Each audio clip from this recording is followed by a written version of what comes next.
to Down Your Unders. Down Your Unders. Review and dissection of content from some of the sharpest minds in the game. Hosted by Adam Camilleri. Art of War.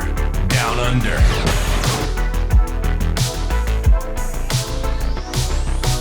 Hello, ladies and gentlemen. Welcome to episode 179 of the Art of War Down Under podcast. My name is Adam Camilleri, and as always, ad nauseum, whatever, all that stuff. I am joined by the most well-named man in all of the 40k community. There is no man who has a better name than this one.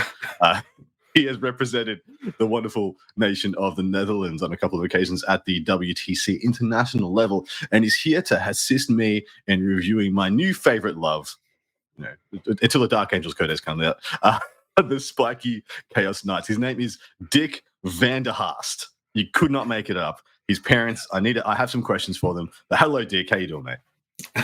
I'm doing very well, Adam. Thank you for having me.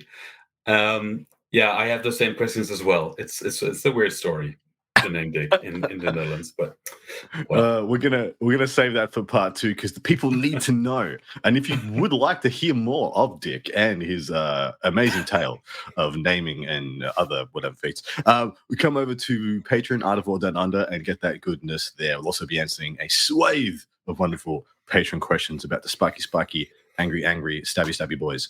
But my man, you have been a bit of a Chaos Knight stalwart for quite some time, haven't you? I've been trying, yeah. I actually bought them like when the 9th Ed Codex came out, like the new the gray box, and I wanted to bring them to WTC because I've been playing Necrons for years and years and years. So I wanted to do something else. So why not graduate from tiny robots to big robots? And then I made the mistake in not bringing them at all, and then I brought the Necrons again. And the same thing happened last year. Even though I had been tearing it up with the Chaos Knights in singles events last year, I did still bring the Necrons to WTC. And I feel that's a bit of a shame because the Aussies did amazing with their Chaos Knights, and I was very jealous. We did do really well. Matt Morrisoli, a regular on the show, took him and went undefeated at WTC. But Necrons having a Necron specialist and not using them at WTC was like you had to have a real good reason last year now, because the Necrons were just so, I mean, as long as you didn't play Eldar, Necrons were just going to get you a score. They were always just going to put up a score on you. Yeah, it's Eldar and Custodes. Those were the big ones you had to run away from. Unless, of course, you were Big Liam Hackett, and then you ate Custodes for breakfast. But some way, somehow, the man figured it out. But that is by the by. We are here to review the Chaos Knights. My current, the thing I've been playing most recently, I've got a bunch of practice games at the moment with Astartes, but every event that I've played so far for 10th edition has been with Chaos Knights, and they are very fun, man. They are so good. So fun. I know. I haven't had so much fun playing an army since ever, I think. It's just so amazing to play an army where all your pieces matter and actually do the things you want them to do. It's just so great. Exactly right. Well, that's what they're bringing to the table at the moment, almost more than anything else. There's no other army in the game, I think, and I'm saying this since the decline of Custodes, I suppose, is that every unit is good. Every unit is about the same level of good from start to finish of a list. And that is such a rare thing to have in 10th edition, where you want little nonsense units, you want your big hammer units, and you want everything in the middle. Yeah, for sure. But like Custodes, their units were good, but still expensive. True. And even before their decline. And Chaos Knights are relatively cheap. So you have 12 good boys running around the table, and they're all good. They're an amazing MSU army. And a lot of people say that it's a stat check army, and of course it is. But in my opinion, it's mainly a fast primary denial army. And I just love playing it. 100% agree with that. All right, let us jump into the meat and potatoes here. Those who know and who pay attention to what we do, you know exactly what's about to occur. We're about to be the finest version of man read book that we can provide to you. We're going to go through this index with a fine-tooth comb, read out the things and discuss them.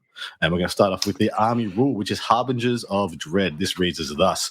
If your army faction to Chaos Knights, each model from your army gains the following abilities, depending on which dread abilities are active per turn. So turn 1 onwards, you have an aura of 12 inches from each one of your knights that has -1 to battle leadership tests for battle shock. And then from turn 3 onwards, each time this model attacks a target, if that unit is battle shocked, add 1 to the wound roll. And each time you're attacked by a target that is battle shocked, they are -1 to hit you.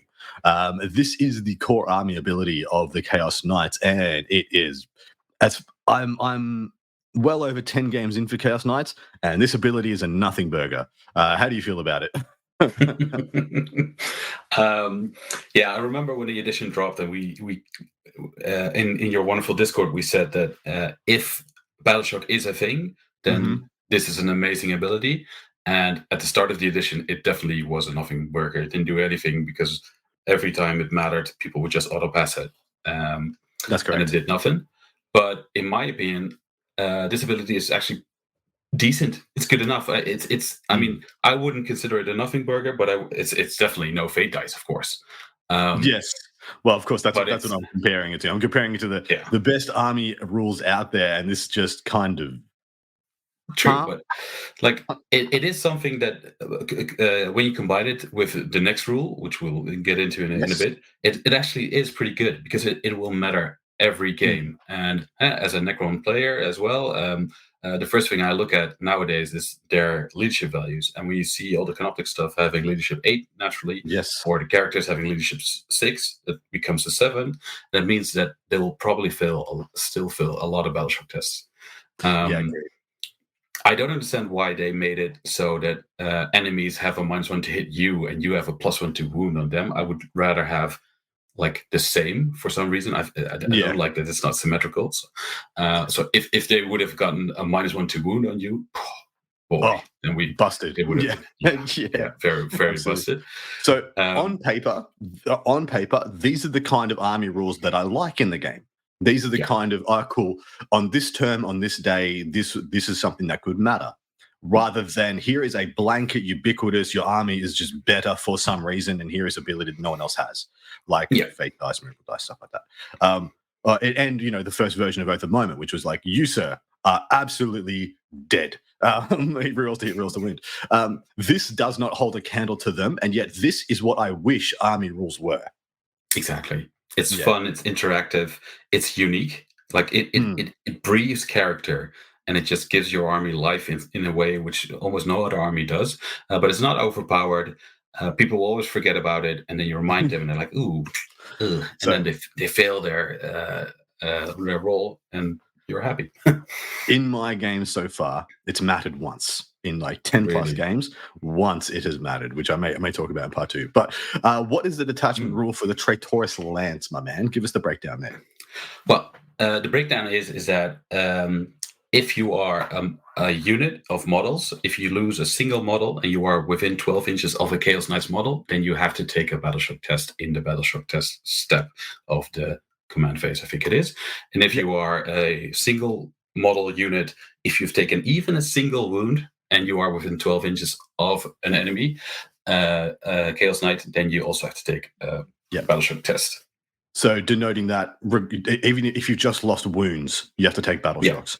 Doesn't matter if doesn't matter how many below starting strength is enough to meet the caveat. Don't have to be below half strength. This is cool because this is something that has come up. Just making people take a lot more battle shocks has flipped objectives for me, and in many games that I've seen. Is it the same for you? Yeah, for sure. It's one of my tactics to try and just kill a single model of the unit, just to get the chance of them failing their battle shock, because it can be very, very big. Yeah, agreed. And what I find here is that this is where a lot of the Havoc launches and indirect fire pieces come into play, because I'll start, even if I have no intention of killing the unit, I'll just be like, I'll just take one model off. And just on the off chance, I have no unit I want to put all of these Havoc launches into. So here's like 1 or 2 squads that are probably going to end up on objectives. I'm just going to knock one off each. Exactly. That's what I do as well. Yeah. I played Grey Knights yesterday and just try to pin off their a single model to ensure those tests do have to take place. It's a valid tactic for sure. All right, let's go into the enhancements, of which there are 4, of course. First up is Lord of Dread, Chaos Knights model only. At the start of the fight phase, you can select one enemy unit within engagement range of the bearer. That enemy unit must take a battle shock test. How do you feel about this one? I've seen this. This is one that I've seen debated a lot on whether it's worthy putting on a big night or it's worth taking at all. What are your thoughts? Yeah, like I like my certainties. So Yes. this is I don't like enhancements where you have to point at something and then your opponent needs to do another step in order that they can still pass for the battle shock. So I don't really like it. If it works, it works. It's great, but I don't really rate it. Fair. And at 35 points, it is not so expensive. Something with such specific terms and conditions.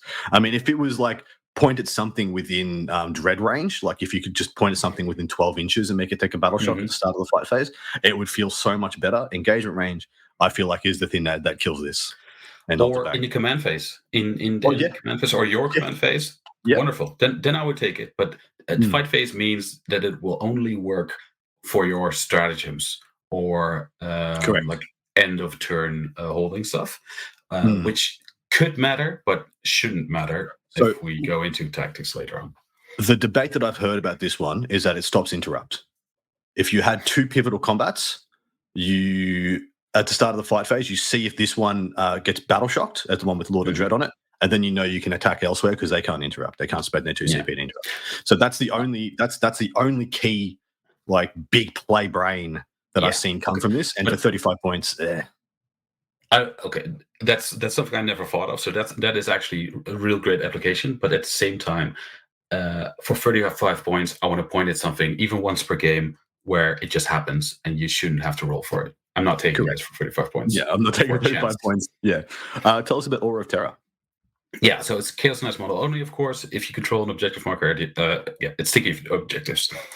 I was going to read the whole thing, but it was a heap of text. It was like, nope, it's sticky objectives. It's good. It'll run you 25 points. Yeah. It's great. Do you take this one? No, but that's because of points. Yes, I would if I could. Are you of the school of thought that you don't take any of these? You just fill up on Nurglings and I just can't fit them in my list, and I also. But this is my own personal opinion. It makes you lazy, and it enables you to make mistakes. Like I've lost at least one game at a big tournament at LGT where I stickied my objective and then moved off of it.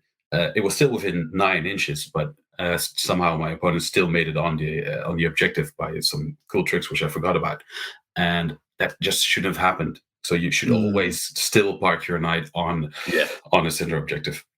I had one stolen from me because I forgot you can move after coming on the table edge. Yeah, exactly. I had a move and scoot unit walk on the table edge and just nick an objective off me. I was like, that's dumb. I should not have let that happen. Literally, this happened to me. And ever since, I was like, I'm not taking it anymore. I should just park a knight on it.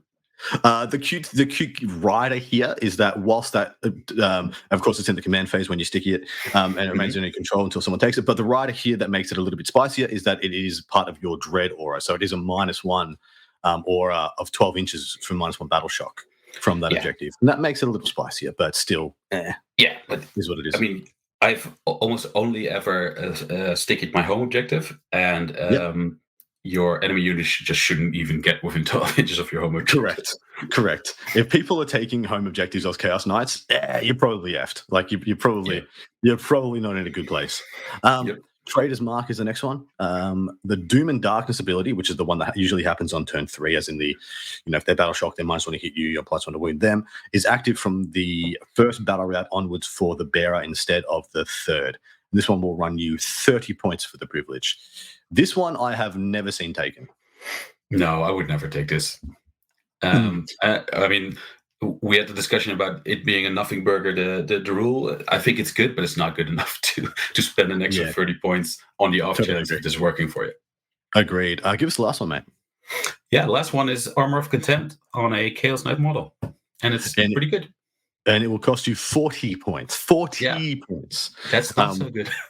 Yeah, I know. It's what is interesting about all of these enhancements is that I feel like they're all priced to be on a big knight. They're all priced to be on a Questoris or bigger chassis, and yet only the last one. And actually, I've seen Lord of Dread taken on a Rampager, but only Panoply of the Cursed Knight have I seen in consideration to being on a big knight. Apart from that, all of these other ones go on Stalkers, essentially. But as far as I can tell. They're all so expensive. Like, even on a big knight, okay, sure. If I would take a big knight, and I would probably take the Panoply if I had the points, because it adds a lot of survivability, combine it with cover, and you've already gone into the hole of investing a lot of points into your big guy anyway, so it's probably good. But like, it's you still give up a lot to take it, and I'm not sure if it's worth it. It's a whole Nurgling unit. It's a whole Nurgling unit. Most of these are Nurglings are 35. Yes, most of these are whole Nurgling units. But yeah, Panoply of the Cursed Knight is the only one I'd consider as if I was taking a big knight. Panoply of the Cursed Knight is where I would start, being like, well, this is the one I would like to put on it, and do I have the points to do that? If not, maybe one of these other ones tickles your fancy. But Trader's Mark is, as far as I believe, is the least good.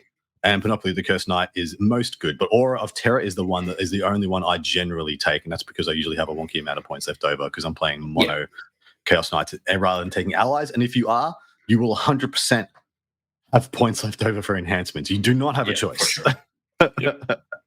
If you're playing mono CK. But I would really like these. Like, keep these. They're decent, but just like at least 10 points off everything, maybe 20 off of some, and then maybe I would take them.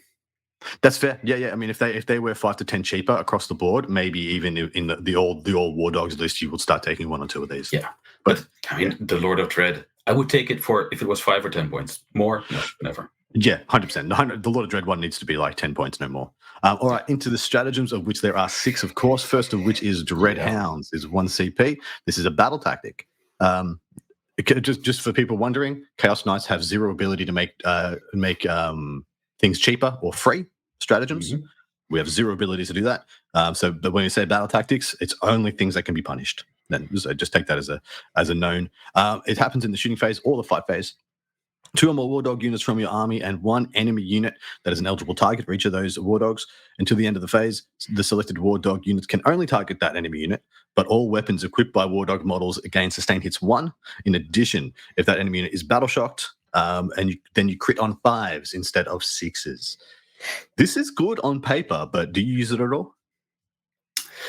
I do use it, but only if my opponent has a very big centerpiece model unit, which a number of my guys can draw line of sight to, like Magnus or Morty or Angron.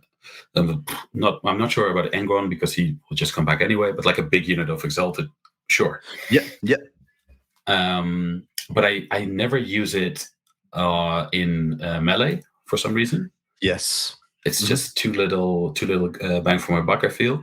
And I think I can count on one hand the amount of times where I've used it on a battle shock unit.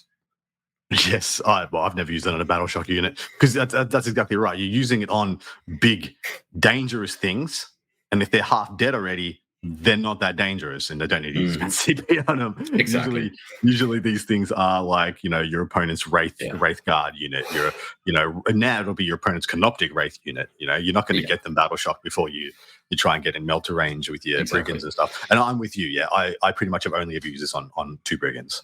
Yeah, what I do like is if I have first turn and or second turn, it doesn't matter. When your opponent has like a small-ish but hidden unit somewhere on the battlefield, just put it on there and then point at all my dogs and then just indirect the living hell out of them. Yeah. And that does more damage than people think. So this is something I would do, but you do have to think a lot about it because it's like at the beginning of the battle, your CP are very valuable. And some of the other stratagems are very good. So you do need to have a good plan in mind for that. Excellent. All right. Disdain for the week. Tell us the story. Yeah, the same for the week is, you target 1 Chaos Knight in the fight phase, just after an enemy unit has selected its target, and then you gain a feel no pain of 6+, or if the attacking unit is battle shocked, feel no pain 5+. Yeah. Also, a battle tactic is 1 CP. Yep. What is interesting here is the terms and conditions. Like, if they are already battle shocked and it's turn 3 or onwards, they're -1 to hit, and you have a 5 up feel no pain. That has never happened for me. Has it happened for you? No, it's never happened to me.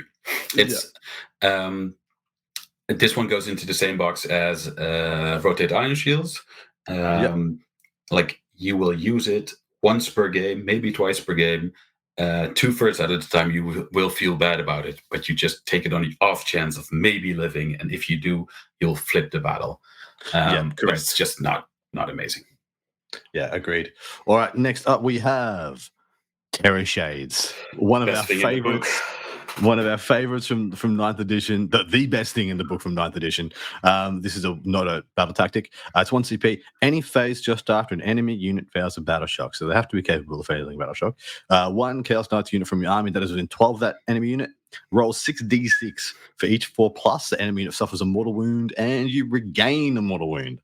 Now, I have to tell you, when they fail a battle shock and they're like, I lost primary, that I didn't get my 5 primary points because I failed my battle shock. That sucks. Oh, and that Chaos Knight that was on 2 wounds left, and you roll 5 4+s on your Terror Shades, and now it's got 7 wounds left. It is such a big blowout flip stratagem at times. How do you feel about it?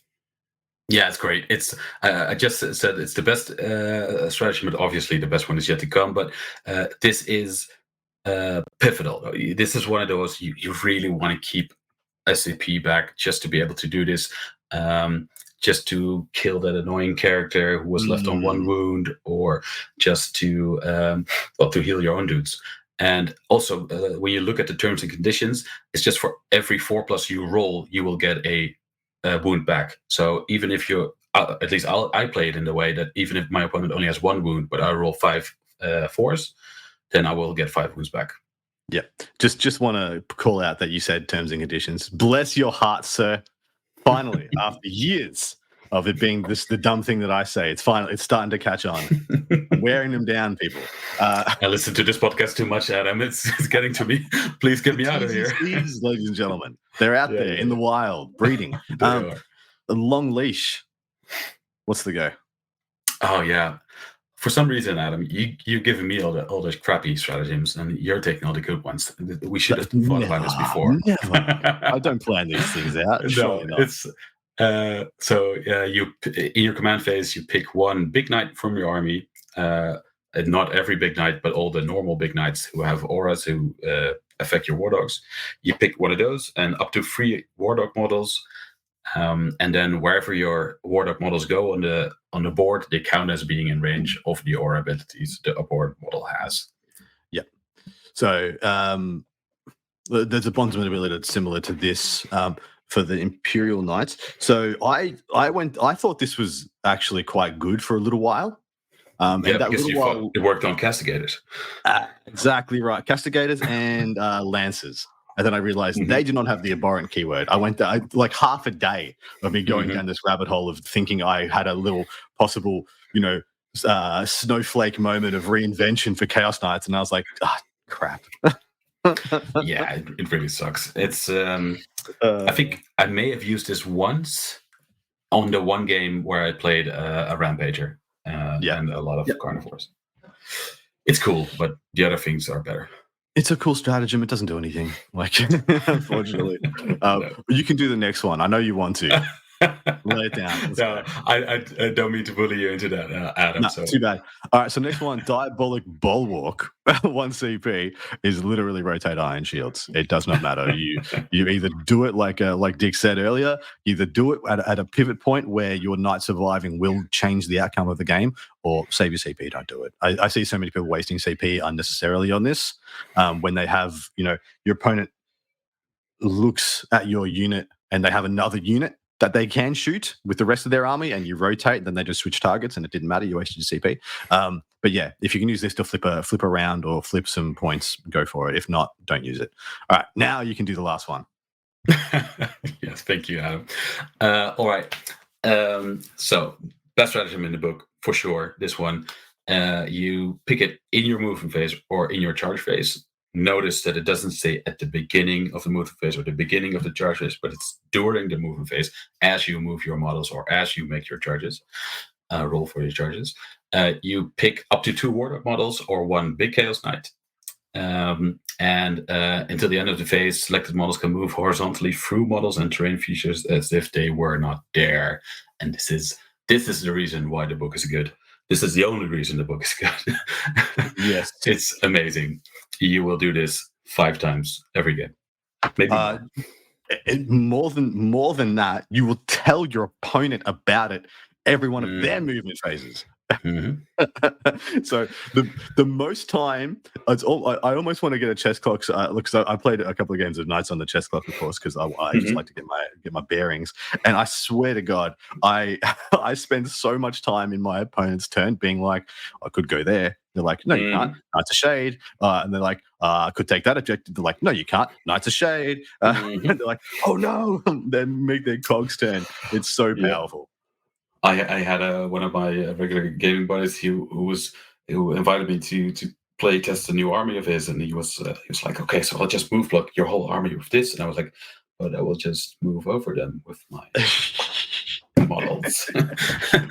So this one stratagem is the activator for the entire army. It lets it play on the modern terrain that we use. I actually really wonder.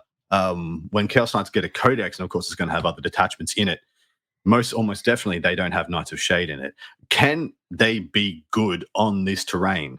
Is the question. Is going to be such an interesting thing when we don't have this, and then how bad are we as Knight players going to be when we have to play fair 40k again? I will definitely play the detachment with the Knights of Shade thing in it, if they still keep it. Probably Diabolic Bulwark will be the one who will, Rotate Iron Shields will be the one which will be in every detachment, sure. Agreed, yeah. But this is the bread and butter of the list, and this is why the army works. And this also really synchronizes with the way I look at the army. As I said before, it's not a killy army. I mean, it does kill stuff, but it moves where it needs to go, and it's a primary denial army, and you can do that because you can go through those walls. A lot of people have called it more of a tempo or control army than it is a bully list or something that's going to stat check you out of the game. It's more that I'm able to execute such control over the table and the tempo of point scoring, because I have so much OC that I can sling around really quickly, you just kind of tempo your opponent out of being able to win the game. And it's really quite cool that it has that different mode to go to, and that only exists because of this stratagem. So just to paint the picture for people, the stratagems, of the 6 stratagems that we have, legitimately there are 2 of them that I like, that being Terror Shades and Knights of Shade. Disdain for the Weak is cute, but I rarely use it. Apart from that, the other 3 kind of suck.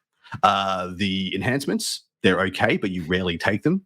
Aura of Terror is okay if you needed to take one of them and had an awkward amount of points left.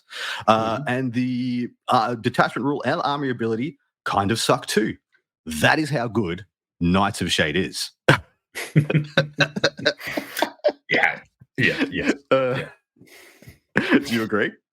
I do agree. Yeah, it's all the rest are we just had Christmas. All the rest are your ornaments, your Christmas balls, whatever they're called. The star on top of the tree. The baubles. Yeah. I mean, I'm a dick. I have to make a balls joke, right? So. Knights of Shade is the tree. It's what everything revolves around, and it's amazing. And it's the best. All right, so that is the end of the rules section of this review. And like I said, there's actually not that much to talk about and deep dive and sink your teeth into, because many of the rules aren't that impactful. There are some times in some niche situations where some of these things like a long leash and or disdain for the weak will, or even dreadhounds will flip a game, or you'll, be a big brain player with your rampager with Panoply of the Cursed Knight and just bounce everything and feel like an absolute genius. Yep. But for the most part, that is the impactful parts of what we're going to be reviewing. We're now going to talk about some of the data sheets, and naturally, we're going to go to the two war dogs that everyone takes, everyone knows, and everyone loves and or loathes. First of which is the carnivore. This guy moves 14 inches, and when I say he moves 14 inches, that's and he rerolls charges. Yeah. So, I mean, you with Knights of Shade, and we're going to say that a lot, with Knights of Shade, this guy can go in a straight line and charge on on turn one into most opponents who are on the line. He does have a chance to go for it. You know, a lot of deployments where like 18 or weirdly 22 inches away from each other, this guy can execute turn one charges very effectively. Having 6 attacks that hit on 2s on every profile, 6 big attacks, which, you know, the better ones are, of course, the Slaughter Claw, strength 12 -3, D6 +2 damage, or 12 sweeps at 8/2/1.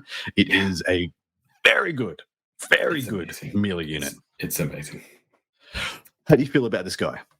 Oh, I love him. He's the best knight of the army for sure. I run 6 in my newest list. I've forgotten what most people take. So after, yeah, you go. Oh yeah. So yeah, continue, mate. Sorry. Yeah, no, I really value the movement 14 most of all out of this, and people are very afraid of it. It does stuff that you can do with nothing else.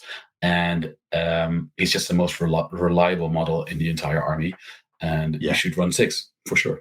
He's also the cheapest. It is the cheapest, 140 points for the privilege here. Of course, every one of these small dogs packs 12 toughness, 10 wounds, and a 3+ save. 8 OC, I think, is his best stat. Is the best stat on the war dog is the 8 OC. Movement 14, I would say, but yeah. Otherwise, the OC 8 for sure. I just don't understand one thing.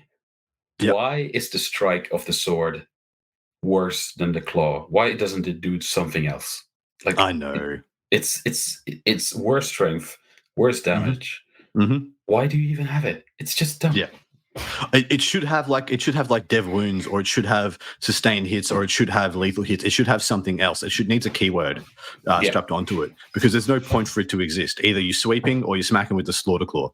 We're talking about the Reaper Chain Talons strike. I just have no reason. It's just no reason for it to be there. It's so overshadowed. Yeah, there's no reason to.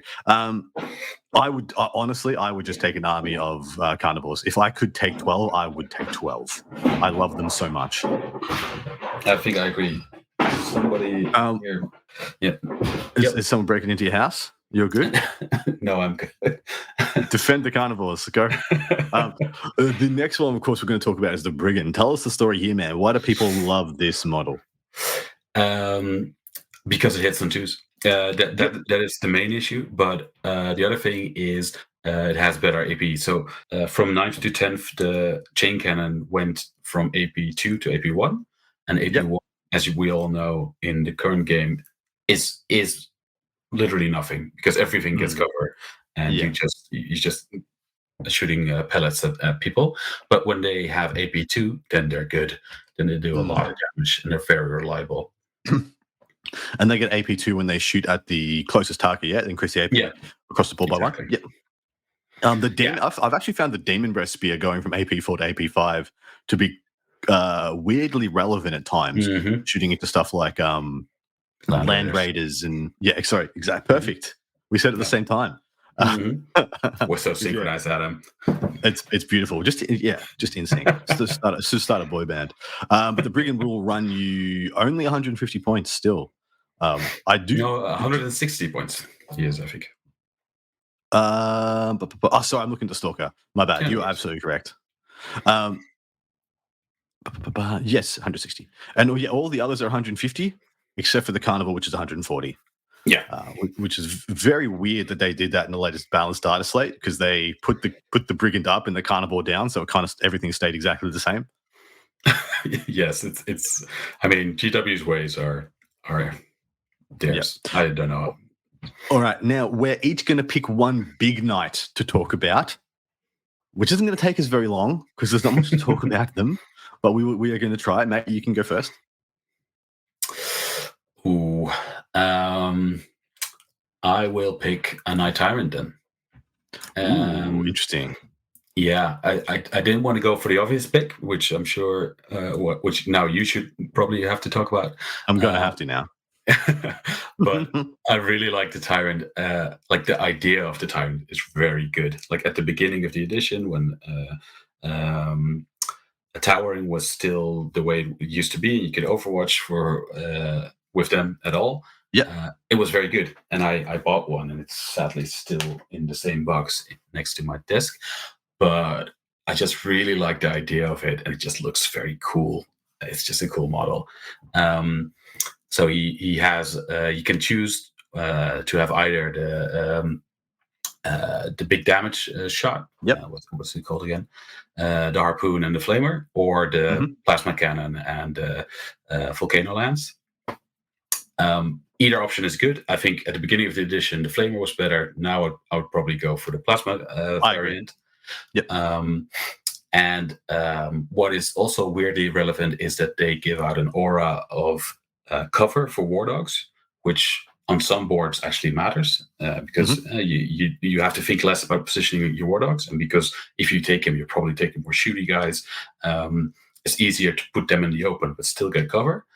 And which is very relevant is the 12-inch aura of no reinforcements to come in within this amazingly big model. Which I found was interesting because it pretty much gave up a lot of the reasons that this guy had to Overwatch in the first place. As soon as you can't deep strike within 12 of it, I'm like, oh, well, it's okay that it can't Overwatch now because it at least does a lot of the overwatching deterrent work that it was doing already, even though, you're watching at 24. But, you can keep people off objectives really well with that aura. It's a huge base to have that aura on. I do agree with you. I think the Decimator and Volcano Lance are way better than the Flamer and Harpoon now, which is unfortunate because I want to play with the Harpoon, but it sucks. It's just the idea. And also, the devastating wounds change on the Harpoon makes it just not viable at all anymore. Exactly right. But the idea of a Harpoon just straight up murdering a whole squad of neophytes is just hilarious. Yeah, and now it's like one of them is gonna just be deleted, and then it's gonna take like 2 weeks to reload.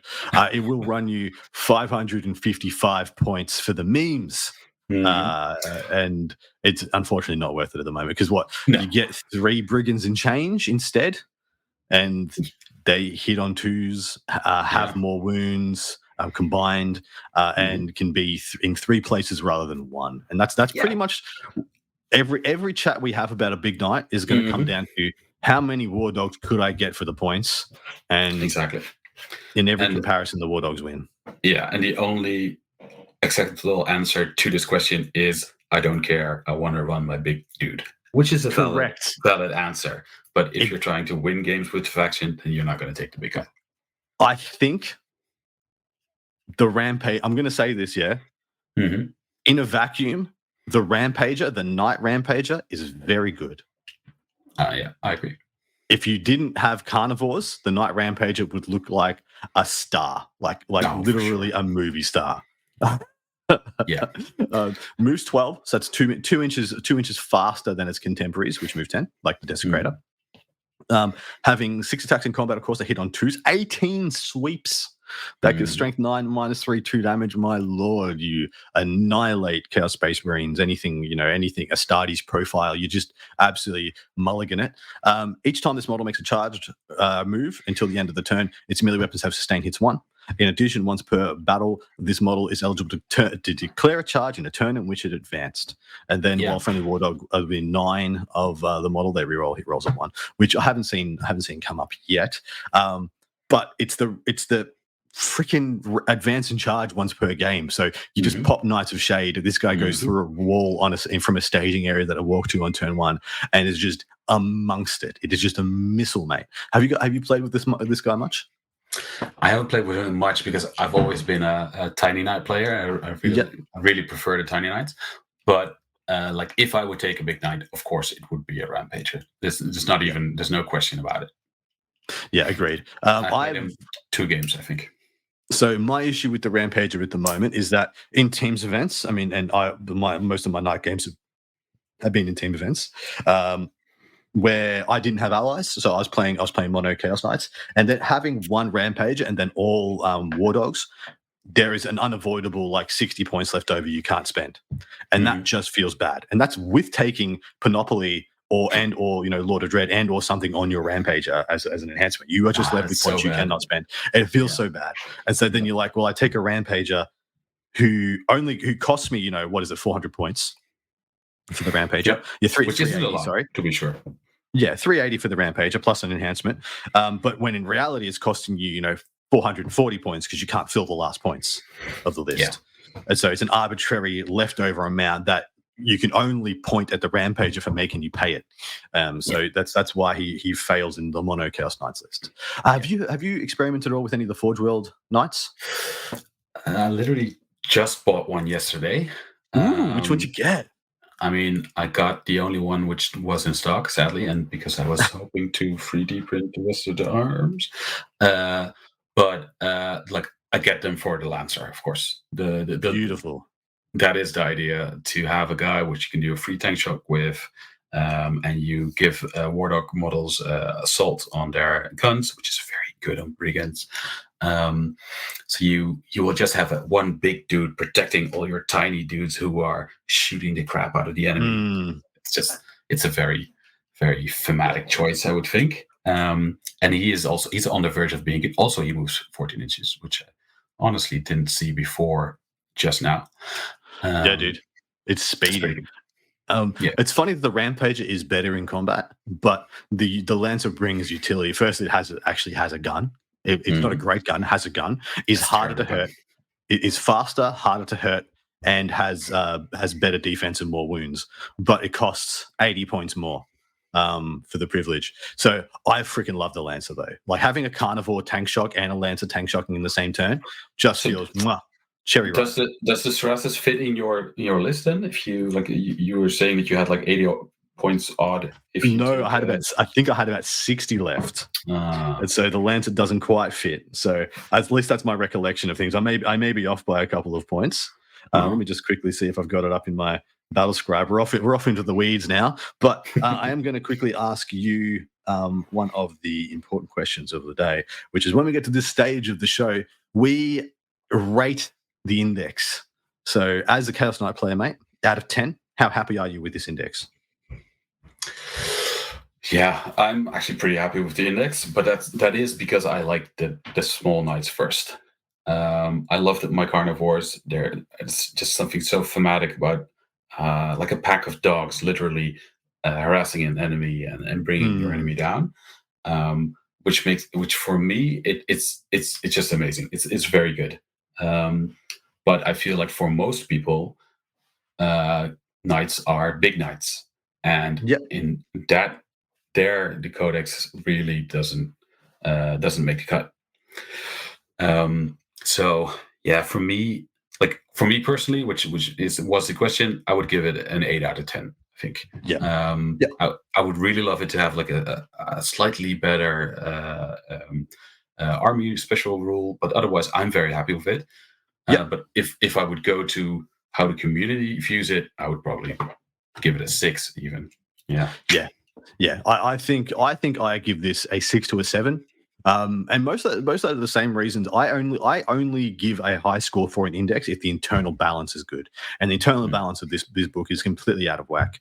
Similar to Orcs and very similar to many others out there, where we have a handful, we have a decent amount of data sheets, and you see 2 of them. Two of them spammed. Sadly, free because you have to take one character, so you're definitely going to take a Stalker. But he sucks, and you would rather not take him. It's true. If you could not take the Stalker, 100% you wouldn't. Also, if you're mono knights, you do take 6 of the brigands and 6 of the carnivores, and you're just like, well, whatever. But I 100% agree. I think apart from the internal balance, the army rules thematic, not powerful. We're not going to pretend it's good, but it is thematic. There is a good flavor to this army. It feels and plays like we think it should. Like it plays like a dominant, scary army should. So they've done a really good job there. But yeah, I agree with you. The internal that's out of whack, and there's so many things in this army that you just don't use. You just don't see. I mean, but I do have to add an addendum to it and say that it's still fun to play. Like it's still a great army and it's still powerful. Like it doesn't win a lot of tournaments, but it has like you have the potential to win into almost any opponent. I feel like almost. I have a request from GW in the Chaos Knights Codex. I would like to have a special character. I would like a Canis Rex equivalent in a Knight Abominant. I want a named character Knight Abominant. That is my request for the Codex. I have to say, but for a small knight, I would love a special small knight. That would be a named Carnival would be sick, wouldn't it? Come on, yeah. And then a very cool tiny box. Yes, yep, that's what I would want. All right, my man.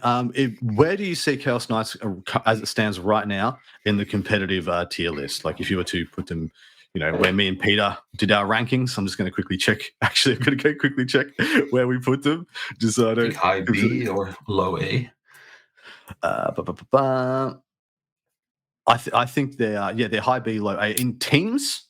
In teams, I think they're pushing S tier. They're an A plus. Oh, for sure. I think I would include them in any team format from four player teams.